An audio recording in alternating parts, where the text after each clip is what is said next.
رائے کوٹ پہنچتے ہی میں نے سالگرام سے ملاقات کی خواہش ظاہر کی۔ ہم قریباً شام کے وقت پہنچے تھے۔ راستے میں ہلواڑا پر ہی اتر گئے۔ گارڈ روم میں نے خصوصی بندوبست اور انتظامات خاص طور پر نوٹ کیے تھے۔ ہوائی اڈے سے جاسوس کے فرار کے بعد وہ لوگ خاصے چوکنے ہو گئے تھے۔ اس کا اندازہ مجھے اس طرح ہوا کہ خلاف معمول گارڈ روم پر سیکیورٹی والوں نے پرکاش کے اور میرے علیحدہ علیحدہ قوائف لکھے تھے۔ سالگرام کو بھی وہیں بلا لیا گیا تھا۔ آتے ہی وہ مجھ سے بغلگیر ہو گیا اور ہم دونوں کو ساتھ لیے اس جگہ آ گیا جہاں وہ ڈیوٹی دے رہا تھا۔ میری بےتاب نظریں اس اثنا میں چاروں اطراف کا جائزہ لیتی رہیں۔ ایک ایک اہم چیز میرے ذہن میں نقش ہوتی جا رہی تھی، لیکن اب تک میں اس مخصوص جگہ تک رسائی نہ کر پایا تھا جہاں جائے بغیر چارہ نہ تھا۔ میں نے پرکاش اور سالگرام کے ساتھ گھوم پھر کر حالات کا جائزہ لیا۔ ہم نے چائے بھی ایئر مینوں کے لیے مخصوص کینٹین سے ہی پی تھی۔ کینٹین میں موجود کارپورلز کی باہمی گفتگو اور ہوائی اڈے سے متعلق بحث نے میری معلومات میں خاصا اضافہ کیا۔ بظاہر تو میں ہنس ہنس کر سالگرام اور پرکاش سے گفتگو کر رہا تھا، لیکن میرا ذہن اور میرے کان پوری یکسوئی کے ساتھ وہاں موجود ایئر مینوں کی گفتگو پر لگے ہوئے تھے۔ یہاں وہ لوگ بھی موجود تھے جو مختلف ہوائی اڈوں سے یہاں ڈیپوٹیشن پر آئے تھے، اور وہ اپنے سابقہ اڈوں پر کیے گئے پاکستانی کمانڈوز اور جاسوسوں سے بچنے کے لیے حفاظتی انتظامات بیان کر رہے تھے، اور ہر کوئی اس بات کا دعوے دار تھا کہ وہاں چڑیا پر نہیں مار سکتی۔ میں دل ہی دل میں ان کی خوش فہمی سے لطف اندوز ہوتا رہا۔ شام کو سالگرام کی ہوائی اڈے کی کینٹین سے خرید کردہ 4 عدد رم کی بوتلیں اپنی بغل میں دبائے ہم تینوں اکٹھے ہی واپس آ گئے۔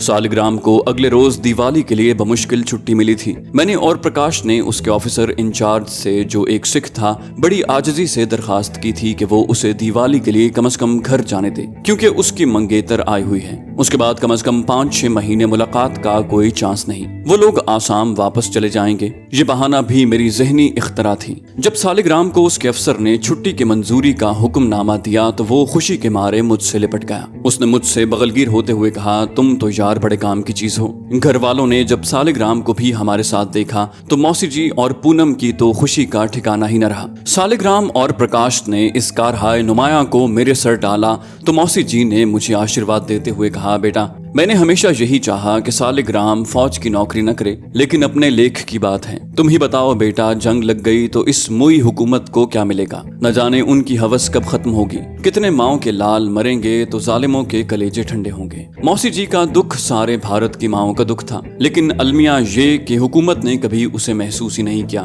یا اگر کیا تو اپنی ہوس ملک گیری کے آگے اس کی کوئی حیثیت نہ تھی۔ مجھے فوجی ملازمین ہی نہیں، سویلین سے بھی گفتگو کا اتفاق ہوتا رہتا، اور یہ بات کم از کم پنجاب کی حد تک تو میں نے شدت سے محسوس کی کہ بھارتی عوام اب جنگ کے متحمل نہیں ہو سکتے تھے۔ وہ پاکستان سے ہرگز لڑنا نہیں چاہتے تھے، لیکن حکومت انہیں لڑانے پر تلی ہوئی تھی، اور دن رات اسلحے کے انبار چھاونیوں سے سرحدوں کی طرف منتقل کیے جا رہے تھے۔ میں نے پچھلے 3-4 روز سے شیو نہیں کی تھی۔ اس کے پس پردہ بھی ایک خاص مقصد کار فرما تھا۔ ہماری بس جب رائے کوٹ میں داخل ہو رہی تھی تو میں نے ایک مخصوص قسم کے میزائل بردار آرمی کینوائے کو وہاں سے گزرتے دیکھا۔ ایک بے چینی سی تب سے میں محسوس کر رہا تھا۔ ان میزائلوں کی ساخت اور وہ جگہ جہاں انہیں نصب کیا جانا تھا، ان سے متعلق معلومات حاصل کرنا میرے لیے بہت ضروری تھا۔ اب میں اس فکر میں تھا کہ جلد از جلد ان کا پتہ لگاؤں۔ یہاں پہلے ہی سے آرمی کے کچھ یونٹ ڈپلوائے تھے، اور شہر میں افواہ پھیلی ہوئی تھی کہ فوج نے وہاں موبائل ریڈار سسٹم قائم کر رکھا ہے۔ آج دیوالی کی رات تھی۔